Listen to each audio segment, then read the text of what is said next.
Welcome to Globe Talk. Today we have in conversation Ambassador Melba Pria, Mexico's ambassador to India, and she talks to us about India-Mexico relationship, the present and the future prospects.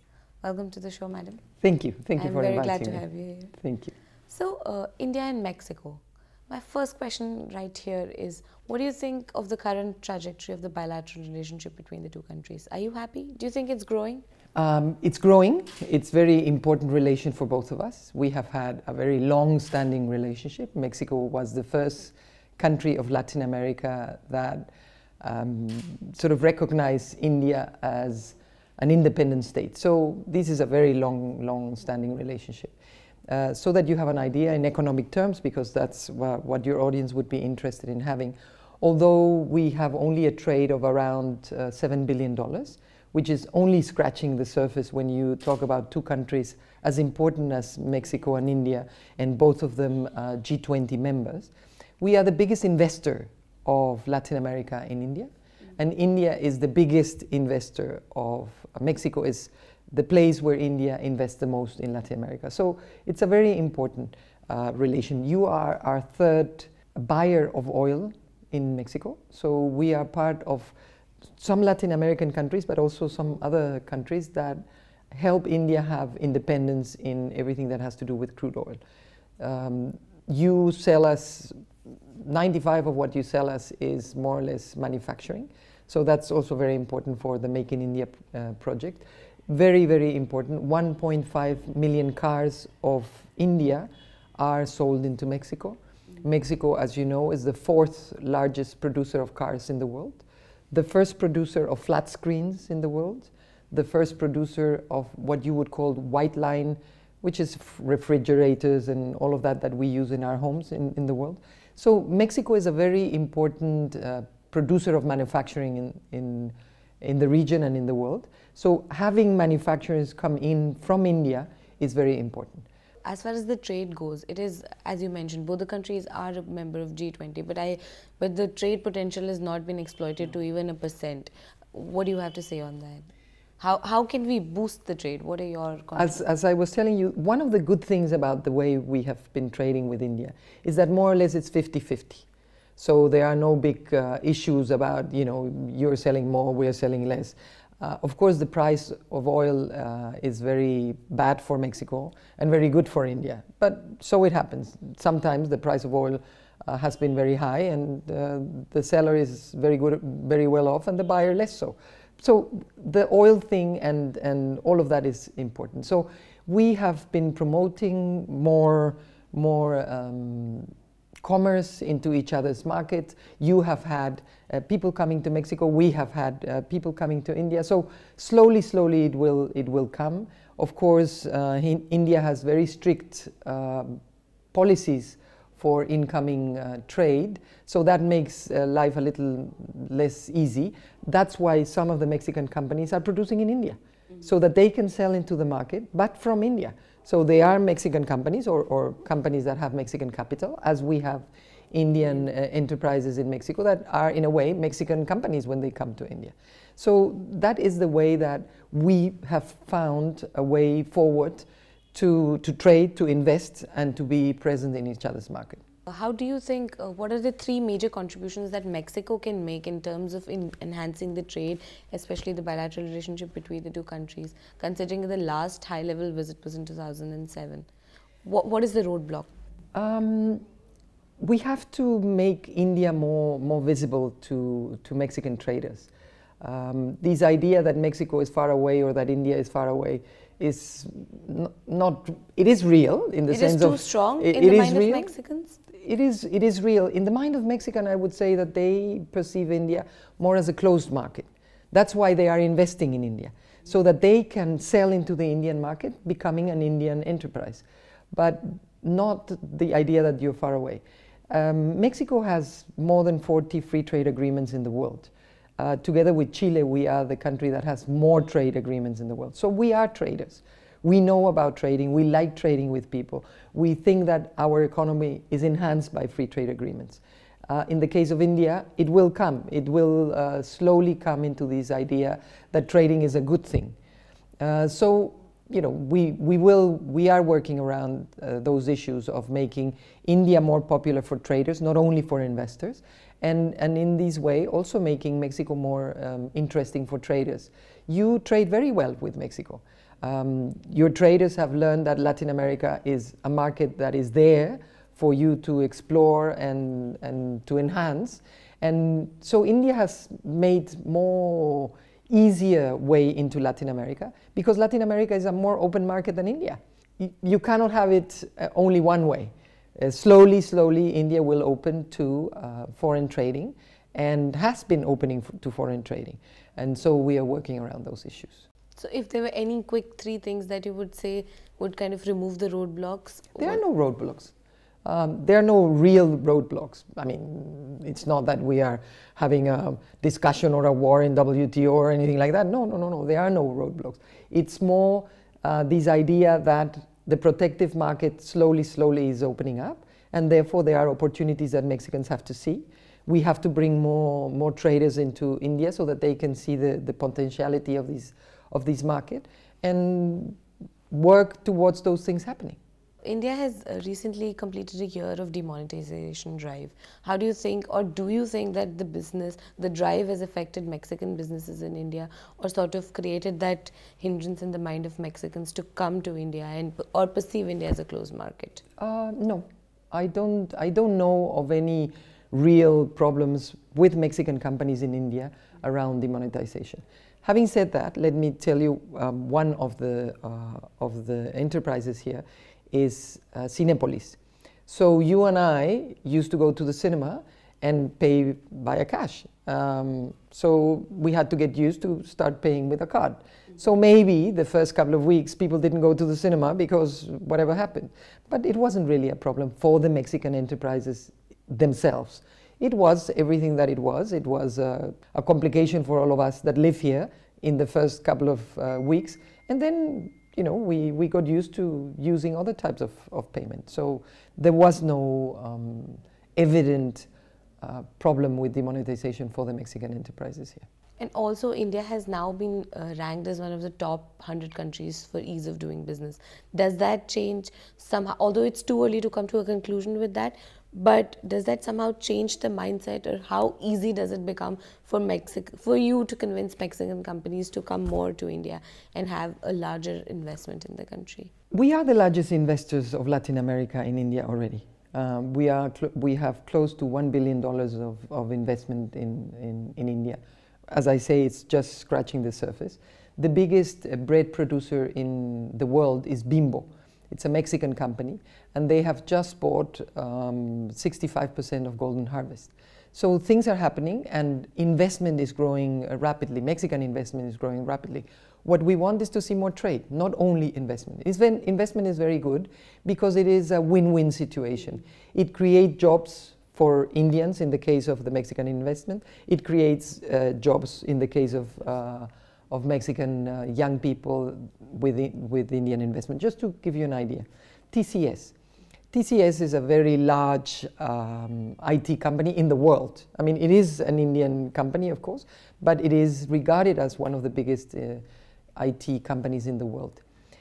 The biggest presence of ITS outside of India is Mexico. The investment is not so large because IT companies don't have big places or invest into putting together something. They have big places and young people, and I say young because usually they are young techies. They're working out in their computers and giving services everywhere in the world, because out of Mexico they give services to other places in the world, as they do in India.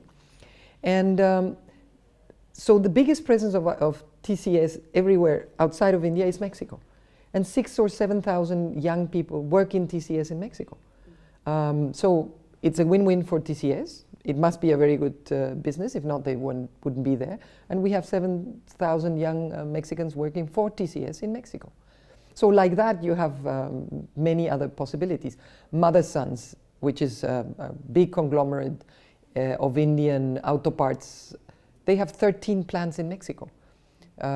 Mexico is the biggest producer of auto parts in the world. So because we make them in Mexico, but we export them to the world. Mother Son has seen a niche of being in that market in Mexico. The same Cinépolis, I was talking to you about it. Cinépolis is maybe the second or third largest cinema owner in India. You know, they don't produce cinemas, but you and I go and sit there in cinema, whatever Indian or international movies, they're in the cinemas. We have also found a niche in entertainment for children. Kidsania. First it was in Mumbai, now it has opened in Noida, soon it will open in Bangalore. So those niches are very important. Auto parts also. You have Mexican producer of auto parts in India. The chassis of Tata are made by a Mexican company. So business has found a very good and flourishing place to do business with each other. You speak English, we speak Spanish. That hasn't been a problem. We are in one time zone and you are exactly in a 12-hour different time zone. That hasn't been a problem. So you have to slowly move those ideas of too far away or English or Spanish speaker of this, that. And look how well we've done. So we are your biggest trade partner in Latin America, which for the first time is Mexico, and your biggest investment partner in Latin America. So with the ease of doing business, we can only look forward for better relationships? Yes. India has been put finally into the 100 better countries, but it has a long way to go. You need a one-stop business partner in India. There are still many hindrances, but you know, we were all first. Any specific hindrance for Mexico that comes in? No, not specifically for Mexico. You know, you have to find your way in the whole but as a Mexican bureaucracy. Representative, if you had to... No. Sometimes you have problems with some of the local states. Before the GST was created, we had to understand the maze of how to pay taxes in India.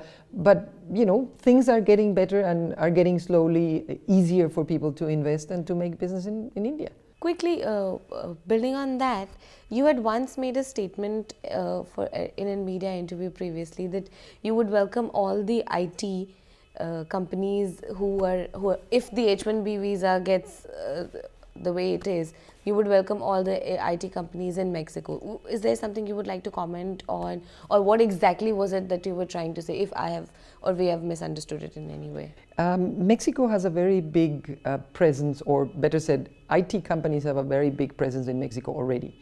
Mostly in Guadalajara, that is a city in the state of Jalisco, has a very, very big presence of all the IT companies. So the IT companies that are in Silicon Valley are already in Mexico. I'm just saying we are in the same time zone. We are welcoming the companies in Mexico, and you're already doing business in Mexico. Enlarge your business in Mexico. We don't have those problems of working visas, and the talent is in Mexico. The talent has been found in Mexico. And so, you know, the US is an important market for those companies. We are in the same time zone as the US. So the companies can come and work out of Mexico? Yes, they have been working out of Mexico. They are already working out of Mexico. Enlarge your presence if you have problems in other places. That's all I'm saying, you know. So do you think there is a potential increase for an FDI from Mexico to India, or there is a trajectory which goes from... No. The foreign direct investment has been growing from both sides, from Mexico to India and from India to Mexico. As I said before, we are close to $1 billion of free, you know, foreign direct investment. Mexico has just bought into the largest bread company in India from the largest bread company in Mexico. And like that, we have many other investments coming. 2018, we are awaiting an increase of an important percentage of that FDI. FDI doesn't, in a way, it's not a governmental thing. So the government is just helps and ease the way from both companies to understand the possibilities that they have, either that you buy into an Indian company or you create your own company here. So this has been growing increasingly over the years. It should not be different this year. There's this one question that I'd really like to ask all the ambassadors who I meet. What is the common man's view of India in Mexico, do you think the people-to-people contacts, which I feel are the base of a relationship between any two countries, are those enough?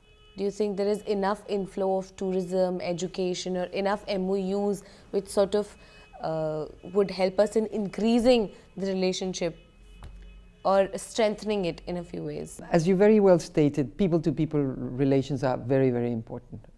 Countries like Mexico and India don't usually have problems. The government-to-government relations go very well, flow. Sometimes they're more intense, sometimes they're less intense. Multilateral things happen all the time. So, you know, we have very good relations.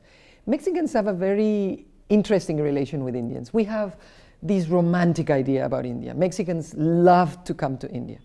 We have more Mexicans coming to India than Indians coming to Mexico. We have, last year, for example, we had 50,000 Indians coming to Mexico, and we had 100,000 Mexicans coming to India. So, you know, everybody wants to come to India. You might not know, but Mexicans are called Indians because many centuries ago, when the Spaniards went and looking for the Indias, or for the Indies, and sort of finally found someone that believed that the world was round, they went and sailed out of Spain, and they were going to come to India.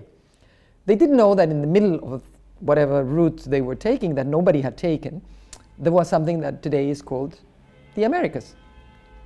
And so they bumped into us, and they found people like me, brown, dark-haired, and they said, oh, we found the Indians. So Mexicans are called Indians because they thought that they had found you. So this idea has gone through the years. We had a very laureated poet who was a Nobel Prize laureated poet who was the Mexican ambassador here. And he said that India, he could understand India because he was Mexican. But then he also said that India didn't go into him through his head, but through his senses. Mexico and India have many, many things in common. I mean, let's not talk about the obvious of we like the spicy food and chile, and we are family oriented, and we're loud and a little chaotic, both of us. We have been working a lot on, as you said, universities. 25 MOUs among universities to sister the universities. We are working with scientists. So ongoing 40 different projects of science and technology going in both sides of the world, around water, around energy, around different areas of communication. So yes, people-to-people relations are very important. Mexicans, in a way, know more about India than maybe Indians know about Mexico. In 3rd grade, when you are a kid of whatever, 9, you get a book, and that book is called The Literature of the World. And page number, whatever, 5, 12, 29, whatever it is, there is Tagore. So young children at 3 are reading about Tagore. I'm not saying that they'll become specialists, but you know, you are part of our literature and culture courses in primary schools. So Mexicans feel very much at home in India, and Indians feel that they just moved addresses, but that Mexico is a very welcoming and very warm country towards Indians. Building on what you said, how is it that that Mexico can sort of encourage more Indians to go and visit Mexico, to live Mexico, to understand Mexico? What is it that... One of the things that we have done is, for example, for every Indian that has either an American visa that is valid or a Schengen visa that is valid, you don't need a Mexican visa. So we encourage the tourists to come and visit Mexico. We have been nominated, and we have won the prize for the best of the destinations for culture just a couple of days ago in the Indian market. So Indians are interested in Mexico not only because we have beautiful beaches and everybody knows the beaches, but we have culture as old as Indian culture. We have pyramids, and we have temples, and we have all those things and that have gone through the years. And we have many periods of culture in Mexico. So Indians are very interested in that. So that is one way we can sort of understand Mexico better. Of course. You have to live it to believe it. You have to live it to believe it. Ambassador Melba Pria to India. Thank you very much.